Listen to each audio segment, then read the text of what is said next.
Así es, nos preparó el doctor Íñigo, ya sabe, Rafael Íñigo, nuestro experto en vinos, nos preparó un tema muy interesante, el neuromarketing en los vinos. Vamos a escuchar, a verlo. Eso lo preparó, pues en especial porque tenía un pendiente y dijo, pero ahí les va mi participación. Ahí está el doctor Íñigo. Muy buenas noches, hoy es un jueves de vino y vamos a presentarlo en esta nueva modalidad. Hacer una presentación y vamos a platicar un poco sobre lo que es el neuromarketing. ¿Qué es el neuromarketing? Pues es cómo la neurociencia entiende el pensamiento, o trata de entenderlo, trata de investigar el pensamiento humano y cómo tomamos nosotros las decisiones para comprar, en este caso, un vino, o bien una marca, o bien un refresco, o cualquier otro producto que podamos nosotros tener preferencias y metodología por la cual se miden nuestras preferencias. Aquí vemos nosotros un corte del cerebro humano en una resonancia magnética. Imagínense, tenemos 100 billones de neuronas. Esto son publicaciones científicas del Human Neuroscience en noviembre de 2009. Imagínense la cantidad de neuronas intercomunicadas. Aquí tenemos la fisiología del olfato. Pues el olfato es muy complejo de describirlo en tan solo unos segundos, pero tenemos un epitelio dentro de nuestra nariz, que es el bulbo olfatorio, que tiene unos cilios, y estos cilios capturan todas las, vamos a decir, las sustancias que se llaman sustancias odoríferas, y estas eléctricamente viajan a nuestro cerebro y en una zona muy compleja, sumamente compleja, hacen una interacción con los sabores.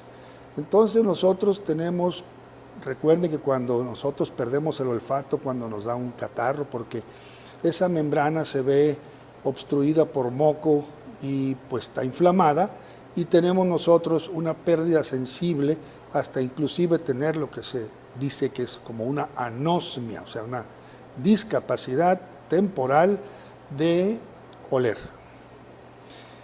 Y tenemos ahí también pues la fisiología del gusto.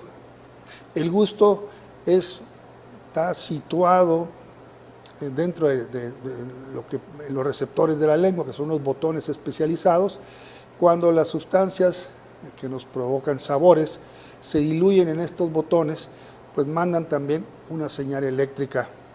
Y también recuerden que los estímulos terminan cansándose porque se terminan los comunicadores entre una neurona y otra, se terminan acabando y tenemos que tener un periodo de descanso. Por eso es importante cuando olemos lociones tener un descanso oliendo café o bien respirando, tener una pausa, igual con el gusto. Por eso a veces nos dan al probar vinos unas galletas para descansar los paladares y refrescarlos. Antes se pensaba que la lengua nada más tenía una zona muy determinada para los 5 sabores, lo cual se prueba que no es así, sino que todos de alguna manera pueden intercambiar y pueden tener la sensibilidad para ciertos sabores, no solo, por ejemplo, en la punta de la lengua el dulce, sino en otras partes. La neurociencia es lo que estudia precisamente nuestras reacciones, y para ello vamos a hablar un poco de las emociones, que en latín emotio lo describe como una alteración del ánimo intensa y pasajera, agradable o penosa, que va acompañada de cierta conmoción somática, es decir, del cuerpo. El interés generalmente crea una expectativa con lo que se participa en algo que está ocurriendo. Es una definición compleja pero muy realista. Esta es la emoción. Y los vinos o el vino nos despierta emociones. Tenemos en nuestro cerebro unas neuronas que son llamadas neuronas espejo, que nos hacen imitar muchas cosas. Por ejemplo, se aprovechan las personas que tienen campañas digitales en mandarnos imágenes. Por ejemplo, aquí una imagen de un actor con muy buena presencia, famoso. Entonces, ¿qué queremos nosotros? Pues parecernos a ese actor de alguna manera o parecer en el éxito de ese actor. Se llaman neuronas espejo. que se disparan cuando nosotros tenemos, vamos a decir, una especie de deseo de ser como ese estímulo que nos está llegando. ¿Cómo medimos nosotros las actividades? Hay muchas maneras de cómo las agencias de marketing pueden detectar, por ejemplo, el electroencefalograma, que es una determinación eléctrica de los impulsos que tenemos y que se disparan y se detecta en qué zona. Hay varias zonas y dependiendo las zonas, pues es el tipo de interés que vamos a tener.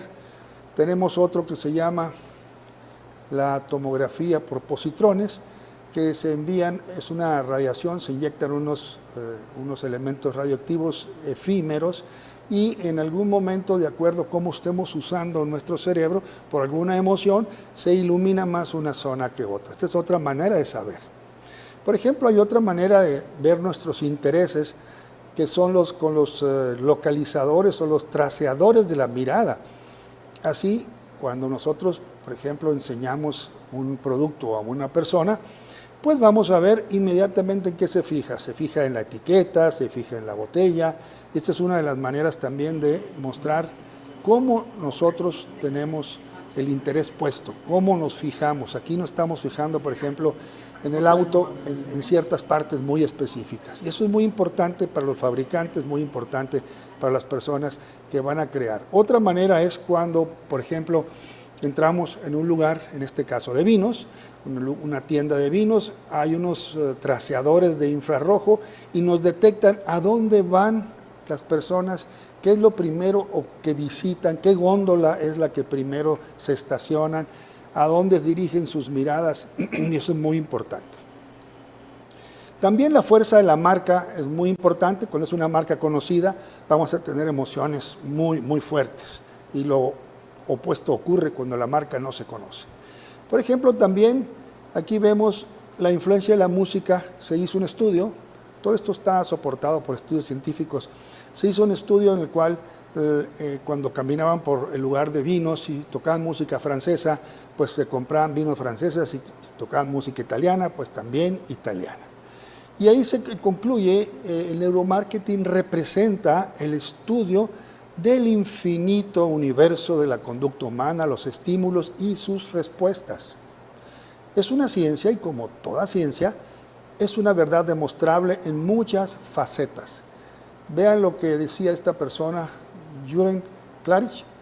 El cerebro le fascina que le digan que algo va a pasar, que hay algo por descubrir. Tienes que venderle a la imaginación y generar expectativas. Pues les deseamos muy buen jueves. Acuérdense que el vino es magia, es historia y tiende puentes de amistad. Estaremos con mucho gusto resolviendo sus dudas o sugerencias en entrevinosdigital@gmail.com. Muchas gracias.